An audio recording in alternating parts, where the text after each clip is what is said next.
Mengaitkan tafsir makna dengan konteks yang lebih luas adalah langkah penting untuk mendapatkan pemahaman yang lebih mendalam tentang teks, argumen, atau situasi tertentu.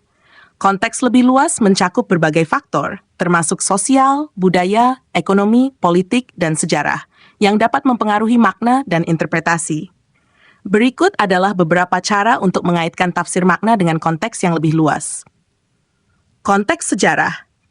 Peristiwa sejarah. Pertimbangkan bagaimana peristiwa sejarah, seperti perang, revolusi, atau perubahan sosial, mempengaruhi penulisan teks.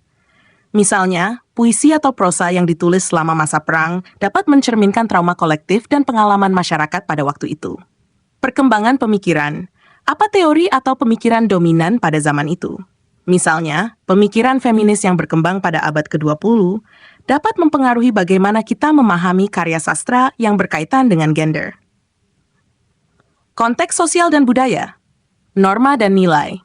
Bagaimana norma dan nilai sosial pada waktu itu mempengaruhi cara penulis mengungkapkan ide-ide mereka.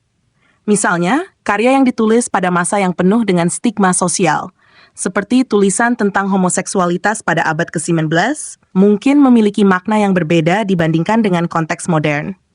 Identitas dan representasi. Apakah teks tersebut memberikan suara kepada kelompok-kelompok tertentu yang terpinggirkan?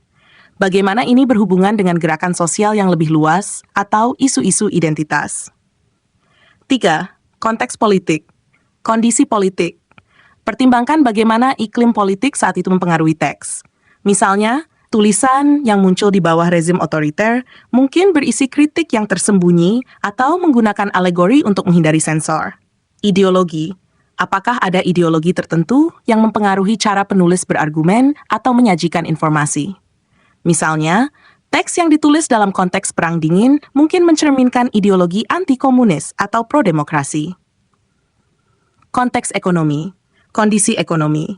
Bagaimana keadaan ekonomi mempengaruhi penulisan? Karya sastra atau non-fiksi yang muncul selama masa depresi ekonomi dapat menunjukkan pengalaman kesulitan dan perjuangan, memberikan makna yang dalam terkait dengan kemanusiaan.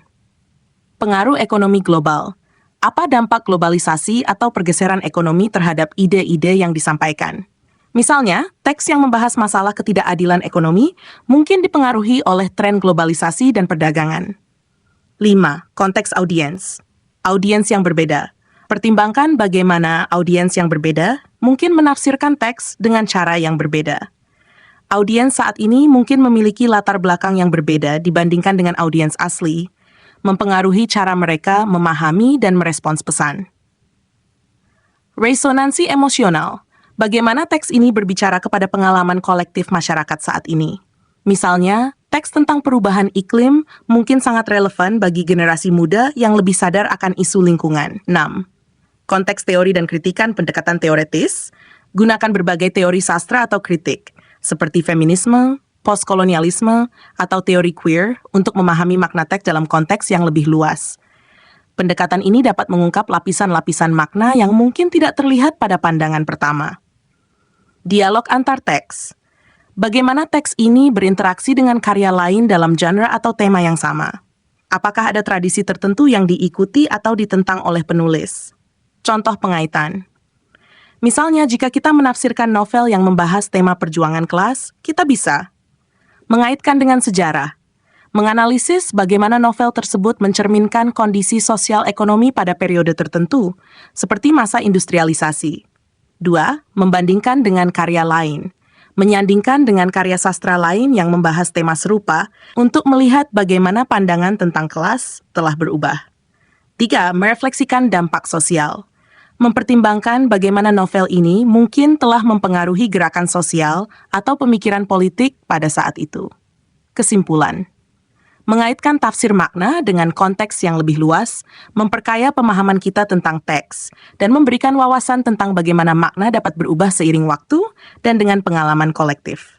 Ini juga membantu kita untuk melihat hubungan antara karya dan dunia di sekitarnya, serta bagaimana pengalaman dan nilai-nilai masyarakat berkontribusi pada cara kita memahami dan menanggapi karya tersebut.